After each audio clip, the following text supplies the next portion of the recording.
some really exciting stuff for you in store, so stay tuned. I can't believe I held the that. gun at it and I was like, oh, do I?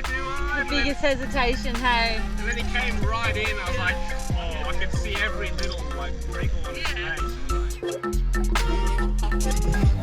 That's the coolest hunt I've ever done.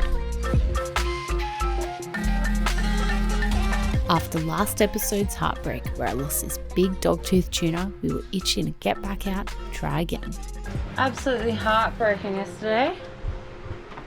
The doggy reefed me up around a rock and the sharks got him. I mean, the cables, it's just the coating, but you know, This is what it you don't come this far and take the risk. Crimp some new stuff on and we'll just cut that bit off. We can use that on a smaller gun or something. Smaller Use it around the split boat. tips all around the boat.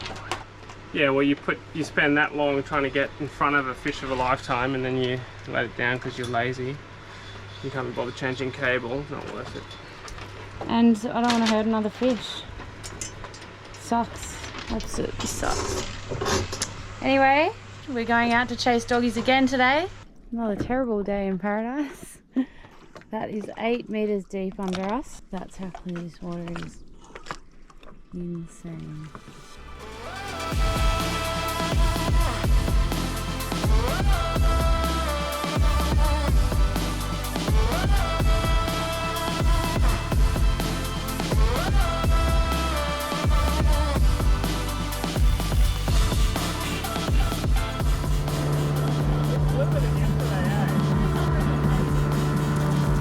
How deep is that?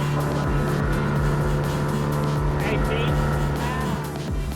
While James was busy becoming the first to work a 9-to-5 office job from the Coral Sea, courtesy of Starlink, we kidnapped Pete to head out and explore the nearby reef. Look at that water! That's crazy! What? Yeah. Crazy piece of reef.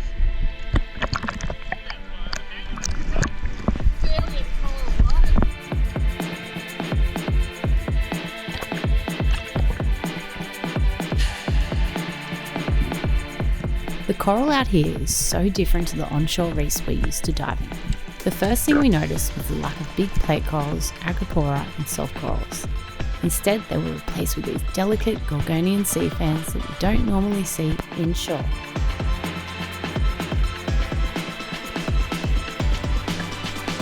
Just like landscapes above water, coral and fish life also varies between regions. But this area was a stark contrast to the last reef we'd been to. We struggle to find much online about the science of lack of coral in the Coral Sea. Some of the theories we've been throwing around are coral bleaching, lack of nutrients and fertilisation, or simply just the exposed nature of this location. Can't help but wonder if this reef looks the same as it did 100 years ago.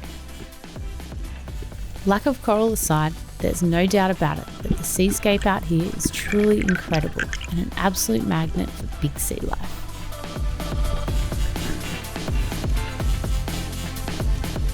Been dead for a long time. It's like there's no rubble anywhere, it's just dead. It's like there's no nutrients for the coral to grow or something. Water's too clean.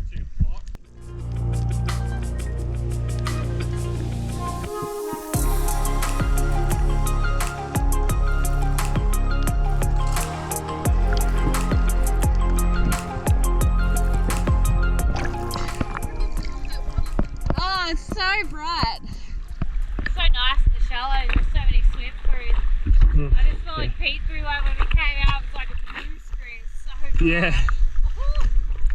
You should see the fans down there, eh? Crazy.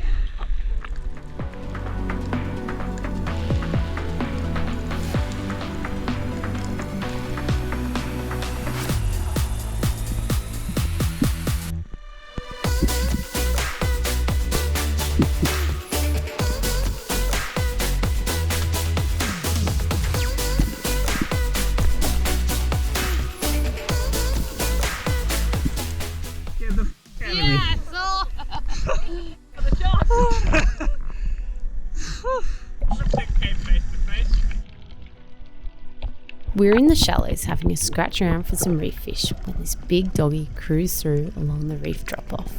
I couldn't believe it. Of course I had my small reef gun on me. I hit record on the GoPro, but actually caught all the in-betweens, so missed where it came through really close. After 3 passes, I made a run for it to get the big gun out of the boat while we tried to get Michael's attention up current of the inbound doggy.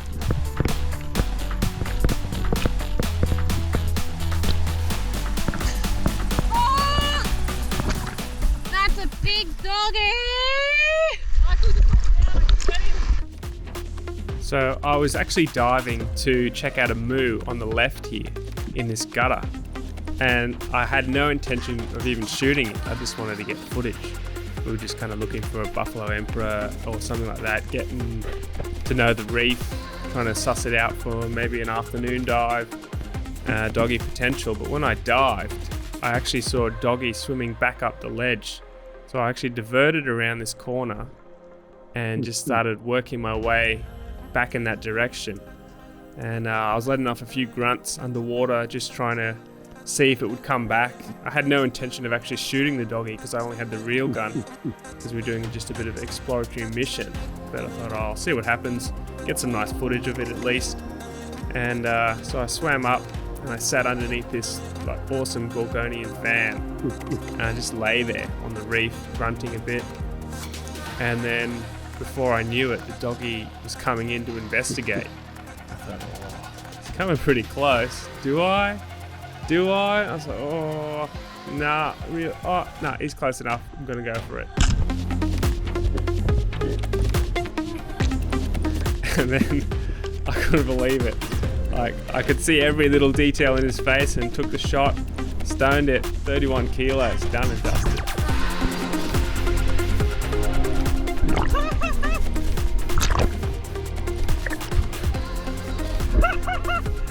Unbelievable!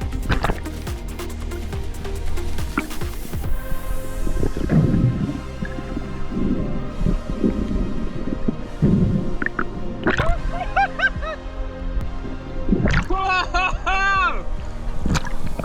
Look at her! Oh my That is god! crazy! On the reel!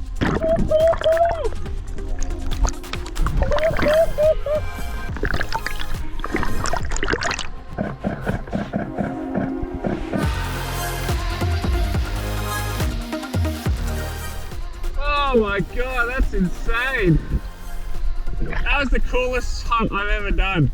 Did you know it was there? Yeah, I saw him and then I dived back down and I was like grunting him in and I went under this fan coral and it just swam straight up to me. Yeah, I was following it the whole way and I saw your spear gun tipping out the rock. I'm like, oh, he's I was like, do I? And I was like, I've got a pretty good shot here. Far out. That's I was scared of the Oh, gun. the big cat. Michael just shot it. I was like, bullshit. I was like, getting the float.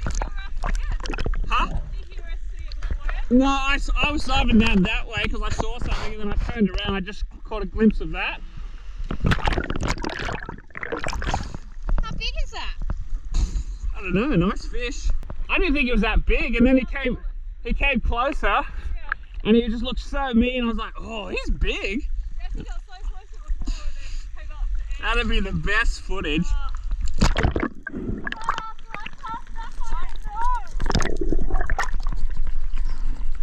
I passed him up and I was like, I'll just lose all my gear.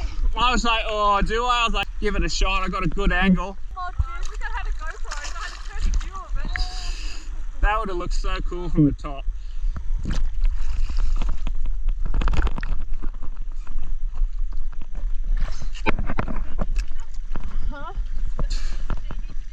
Oh yeah.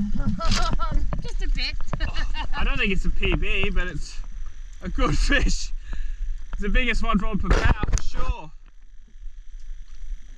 That is hectic. Bit of an anticlimax though, killing it that quickly. Did you see it as you dived down or did you see it at the surface of the dive? No, I saw it, yeah, so after the surface, dived down and it came straight into me and I was like, Michael, get the gun, I think it's not even loaded, like the floats aren't ready. Oh, there's nothing, you can't rig up a gun that quick, but I thought we'll do another drift. So it came this way, then went back that way. I put that like 3 times. Yeah, and then I was on the bottom. I saw it as I was looking at a moo in that gutter. Yeah. And then I thought, oh, I'll dive here, look at the moo. And as I dived, I was like, oh. And I turned around and just crawled to that fan. And I didn't even know if it was coming back. I just went, and then it just materialized out of the blue. And then it just went, and I was like, It looked so close to you. yeah. That's why I thought, oh, do I? You shot it. And then I thought, oh, here we go. And then I shot it and it just stopped. I was like, oh, the most perfect shot. Just lose it. Didn't even bend my spear. That's a good fish. That's like, We should go get a photo of the sand cave. yeah, probably, definitely. And then come out for the Arvo run, see if we can get you one. Sounds good to me. Go stick that in the fridge. We'll go back to the boat, get ice, put it in the esky, and then we'll go to the sand cave. Oh, I'm gonna be overheated by the time we get there.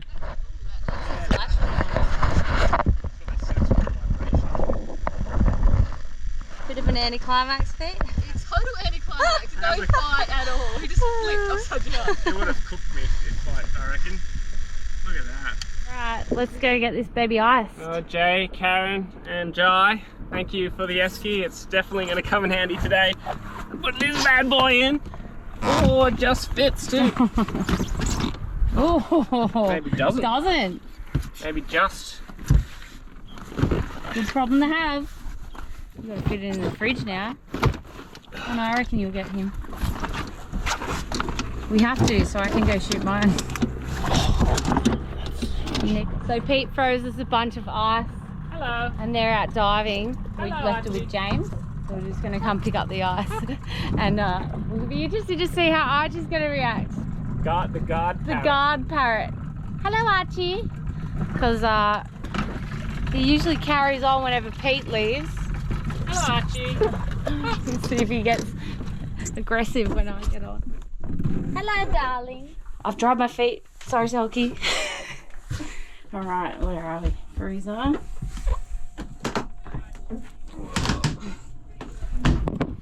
It's always weird being on someone's boat without them on board.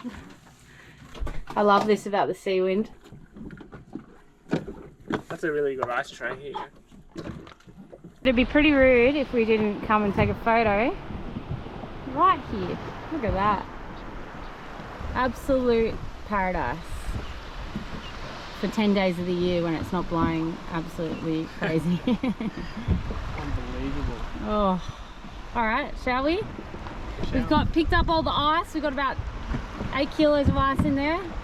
Yeah, I think that's pretty good. We'll put some salt water in there too, I think.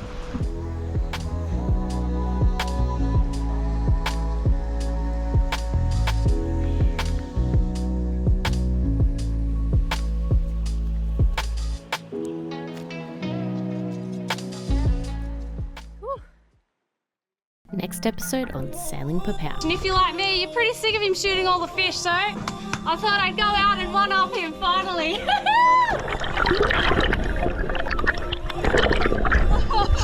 Oh my god! Yeah. This thing is heavier than a tender. Not bad for a CBF meal because I'm absolutely wrecked. A huge thanks to our current patrons for your ongoing support. And if you'd like to grab some merch, check out our link on screen, head to sailingpopao.com.au. Cheers.